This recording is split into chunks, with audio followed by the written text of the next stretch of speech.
নমস্কার, আপনারা দেখছেন ত্রিপুরার খাস খবর। এই ভিডিওতে আপনাদের স্বাগত। রাজ্য তখনই সুশৃঙ্খল হয় যখন হয় অপরাধ মুক্ত। তার জন্য চাই শক্তপোক্ত আরক্ষা বাহিনী। এই দপ্তরকে পরিকাঠামোভাবে আরো পোক্ত করতে রাজ্য সরকার নির্লস প্রচেষ্টা চালাচ্ছে। এই লক্ষ্য পূরণে নতুন জেলা পুলিশ সুপার কার্যালয় থাকা অত্যন্ত জরুরি। এদিন গোমতী জেলার সদর উদয়পুরে নতুন জেলা পুলিশ সুপারের অধীশ গড়ে তোলার কাজ শুরু হলো তার ভিত্তিপ্রস্তর স্থাপনের মধ্য দিয়ে। মুখ্যমন্ত্রী ডাক্তার মানিক সাহা ভিত্তিপ্রস্তর স্থাপন করে এদিন বললেন, আগামী দিনে গোমতী জেলায় সুষ্ঠু আইন শৃঙ্খলা বজায় রাখতে আরক্ষা বাহিনীর এই কার্যালয় খুবই কার্যকারী ভূমিকা পালন করবে।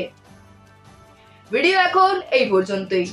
আসছি পরবর্তী পর্ব নিয়ে। ততক্ষণ আপনারা সুস্থ থাকবেন, ভালো থাকবেন এবং আমাদের চ্যানেলে প্রথমবার হলে অবশ্যই সাবস্ক্রাইব করবেন।